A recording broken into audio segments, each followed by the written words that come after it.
ಆದರೆ ಇಲ್ಲಿ ವರ್ಷ ಪೂರ್ತಿ 8 ತಿಂಗಳು 7 ತಿಂಗಳು ಮಳೆ ಇರುತ್ತೆ. ಈ ನಮ್ಮ ಭಾಗ ನೋಡಬೇಕು ಅಂದರೆ ಮಳೆಗಾಲದಲ್ಲೇ ಬಂದರೆ ತುಂಬ ಅದ್ಭುತವಾಗಿರುತ್ತೆ. ನಮ್ಮ ಭಾಗದಲ್ಲಿ ಕುಮಾರ ಪರ್ವತ ಅಂದರೆ ಯಾರಿಗೂ ಗೊತ್ತಿಲ್ಲ, ಆ ಕಡೆಯಿಂದ ಪುಷ್ಪಗಿರಿ ಅಂದರೆ ಯಾರಿಗೂ ಗೊತ್ತಿಲ್ಲ. ಒಂದೇ ಬೆಟ್ಟಕ್ಕೆ 2 ಹೆಸರು ಇಟ್ಕೊಂಡಿಲ್ಲ.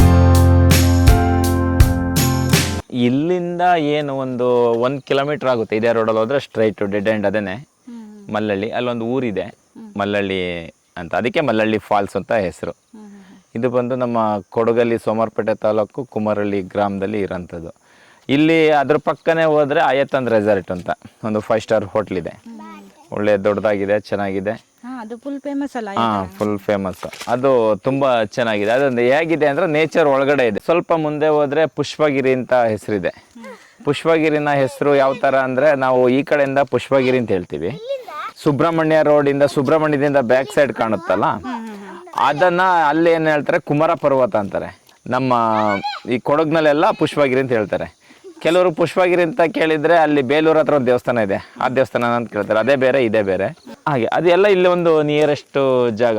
ಬಟ್ ಅದು ಈ ಸುಬ್ರಹ್ಮಣ್ಯ ಸೈಡ್ ಇಂದ ನಾವು ಕುಮಾರ ಪರ್ವತ ಟ್ರಕ್ ಬಂದ ಪುಷ್ಪಗಿರಿ ಬೆಟ್ಟ ಟಾಪಿಗೆ ಬರೋದು. ಅದು ನಮ್ಮ ಇದಕ್ಕೆ ಕೊಡಗಿಗೆ ಬಂದು ಸೇರುತ್ತೆ. ಕೊಡಗಿಂದ ಹುಟ್ಟಿ ದಕ್ಷಿಣ ಕನ್ನಡಕ್ಕೆ ಎಂಡ್ ಆಗಿದೆ ಅದು. ಬಟ್ ಅದೇ ಹೈಯೆಸ್ಟ್ ಟಫೆಸ್ಟ್ ಟ್ರೆಕ್ ಅಂತ. ಟಫೆಸ್ಟ್ ಟ್ರೆಕ್ಕೇನೆ, ಹೌದು. ತುಂಬ ಟಫೆಸ್ಟ್ ಆಗಿದೆ.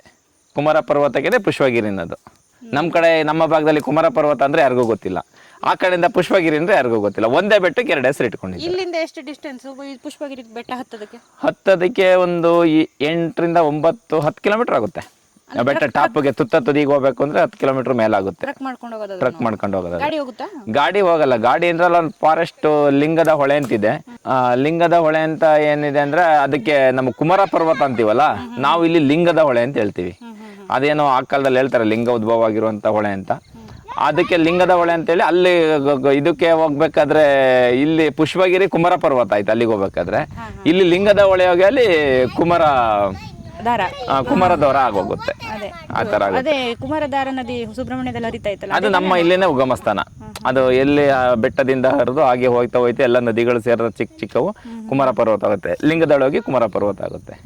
ಆದ್ರೆ ಇಲ್ಲಿ ವರ್ಷ ಪೂರ್ತಿ 8 ತಿಂಗಳು 7 ತಿಂಗಳು ಮಳೆ ಇರುತ್ತೆ. ಈ ನಮ್ಮ ಭಾಗ ನೋಡ್ಬೇಕು ಅಂದ್ರೆ ಮಳೆಗಾಲದಲ್ಲೇ ಬಂದ್ರೆ ತುಂಬಾ ಅದ್ಭುತವಾಗಿರುತ್ತೆ. ಬಟ್ ಹೆವಿ ಮಳೆಯಲ್ಲೂ ಕಷ್ಟ ಅಲ್ಲ. ಹೆವಿ ಮಳೆ ಅಂದ್ರೆ ಏನು ಸಮಸ್ಯೆ ಇಲ್ಲ, ಅದಕ್ಕೆಲ್ಲ ಅನುಗುಣವಾಗಿ ರೆಡಿಯಾಗಿ ಬರಬೇಕು. ಬಂದ್ರೆ ಈ ಫಾಲ್ಸ್ ಅಲ್ಲಿ ಇವತ್ತು ನೀರಿಲ್ಲ, ಅವತ್ತಿನ ದಿನ ನೀವು ಬಂದ್ರೆ ನಾದ್ ಬಂದಿದ್ದು ಇದಂತ ಕನ್ಫ್ಯೂಸ್ ಆಗುತ್ತೆ. ಎಲ್ಲ ಚಿಕ್ಕದಾಗಿ ಹೋಮ್ ಸ್ಟೇಗಳು ಇದಾವೆ. ಈಗ ಟ್ರೆಕ್ಕಿಂಗ್ ಕರ್ಕೋಗಂತಿರ್ಬೋದು. ಈಗ ಯಾರಾದ್ರೆ ಸಮ್ಮರ್ ಇದರಲ್ಲಿ ಹಾಲಿಡೇಸ್ ಅಲ್ಲಿ ಬಂದ್ರೆ ಅದಕ್ಕೆಲ್ಲ ಎಲ್ಲ ತರದ ವ್ಯವಸ್ಥೆಗಳಿದಾವೆ.